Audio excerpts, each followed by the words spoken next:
ಕೇಂದ್ರ ಗೃಹ ಸಚಿವ ಅಮಿತ್ ಶಾ ರಾಜಸ್ಥಾನದ ಭಾರತ ಪಾಕಿಸ್ತಾನ ಅಂತಾರಾಷ್ಟ್ರೀಯ ಗಡಿ ಪ್ರದೇಶದಲ್ಲಿರುವ ಸಂಚು ಹೊರ ಠಾಣೆಗೆ ಭೇಟಿ ನೀಡಿ ಗಡಿ ಭದ್ರತಾ ಪಡೆಯ ಯೋಧರೊಂದಿಗೆ ಸಂವಾದ ನಡೆಸಿದರು. ಈ ವೇಳೆ ರಾಜಸ್ಥಾನದ ಗಡಿ ಪ್ರದೇಶಗಳ ಅಭಿವೃದ್ಧಿಗಾಗಿ 2ನೇ ಹಂತದ ವೈಬ್ರೆಂಟ್ ವಿಲೇಜ್ ಕಾರ್ಯಕ್ರಮಕ್ಕೆ ಚಾಲನೆ ನೀಡಿದರು. ಬಳಿಕ ಅವರು ದೇಶವನ್ನು ಬಾಹ್ಯ ಶಕ್ತಿಗಳಿಂದ ರಕ್ಷಿಸುವಲ್ಲಿ ಗಡಿ ಭದ್ರತಾ ಪಡೆ ಮಹತ್ವದ ಪಾತ್ರ ವಹಿಸುತ್ತಿದೆ.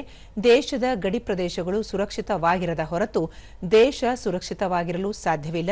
ಗಡಿ ಭದ್ರತಾ ಪಡೆಗೆ ದೇಶ ಋಣಿಯಾಗಿದೆ ಎಂದು ಹೇಳಿದರು.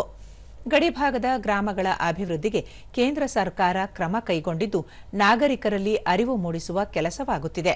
ಮುಂದಿನ ದಿನಗಳಲ್ಲಿ ಅತ್ಯಾಧುನಿಕ ತಂತ್ರಜ್ಞಾನಗಳನ್ನು ಬಳಸುವ ಮೂಲಕ ಗಡಿಯನ್ನು ಯೋಜನೆ ರೂಪಿಸಲಾಗಿದೆ. ಗಡಿ ಭದ್ರತಾ ಕಾರ್ಯದಲ್ಲಿ ಸುಮಾರು 2,000ಕ್ಕೂ ಅಧಿಕ ಬಿಎಸ್ಎಫ್ ಯೋಧರು ಹುತಾತ್ಮರಾಗಿದ್ದಾರೆ. ಅವರ ಬಲಿದಾನವನ್ನು ದೇಶ ಎಂದಿಗೂ ಮರೆಯುವುದಿಲ್ಲ ಎಂದು ಹೇಳಿದರು. ದೇಶದ 4 ದಿಕ್ಕುಗಳಲ್ಲಿ ಕಾರ್ಯಾಚರಣೆ ನಡೆಸಲು ಅನುಕೂಲವಾಗುವಂತೆ ಚತುಷ್ಕೋನೀಯ ಸುರಕ್ಷಾ ಗ್ರಿಡ್ ಅನ್ನು ಸದೃಢಗೊಳಿಸಲು ಕ್ರಮ ಕೈಗೊಳ್ಳಲಾಗಿದೆ. ಮುಂದಿನ 1 ವರ್ಷದೊಳಗೆ ಬಿಎಸ್ಎಫ್ ಯೋಧರಿಗೆ ವಿಶ್ವದ ಅತ್ಯುತ್ತಮ ತಂತ್ರಜ್ಞಾನವನ್ನು ಒದಗಿಸಲಾಗುವುದು ಎಂದು ತಿಳಿಸಿದರು. ಗಡಿ ಭದ್ರತಾ ಪಡೆಯನ್ನು ಮತ್ತಷ್ಟು ಸಬಲಗೊಳಿಸುವ ಹಿನ್ನೆಲೆಯಲ್ಲಿ ಬಿಎಸ್ಎಫ್ ಕಾರ್ಯಕ್ಷೇತ್ರವನ್ನು 15 ಕಿಲೋಮೀಟರ್ ವ್ಯಾಪ್ತಿಯಿಂದ 50 ಕಿಲೋಮೀಟರ್ಗೆ ಏರಿಸಲಾಗಿದೆ. ಗಡಿಯಲ್ಲಿ ಅಕ್ರಮ ಚಟುವಟಿಕೆಗಳು ನಡೆಯದಂತೆ ನೋಡಿಕೊಳ್ಳುವುದು ಸರ್ಕಾರದ ಪ್ರಾಥಮಿಕ ಆದ್ಯತೆಯಾಗಿದ್ದು, ಭಯೋತ್ಪಾದನಾ ಚಟುವಟಿಕೆಗೆ ಕಠಿಣ ಪ್ರತ್ಯುತ್ತರ ನೀಡಲಾಗಿದೆ. ಭಯೋತ್ಪಾದನಾ ಚಟುವಟಿಕೆ ನಡೆಸುವವರು ಹಿಂದೇಟು ಹಾಕುವ ಸನ್ನಿವೇಶ ನಿರ್ಮಿಸುವುದು ಸರ್ಕಾರದ ಜವಾಬ್ದಾರಿಯಾಗಿದ್ದು, ವೈಬ್ರೆಂಟ್ ವಿಲೇಜ್ ಯೋಜನೆ, ಚತುಷ್ಕೋನೀಯ ಸುರಕ್ಷಾ ಗ್ರಿಡ್ ಮೂಲಕ ಇದು ಸಾಧ್ಯವಾಗಲಿದೆ ಎಂದು ಹೇಳಿದರು. कहीं पर घने जंगल, कहीं पर बर्फीली चोटियां,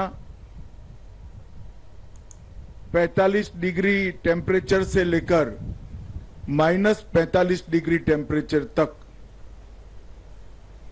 हमारे सीमा प्रहरियों ने भारत की सीमाओं की सुरक्षा का जो उनको दायित्व सौंपा गया है,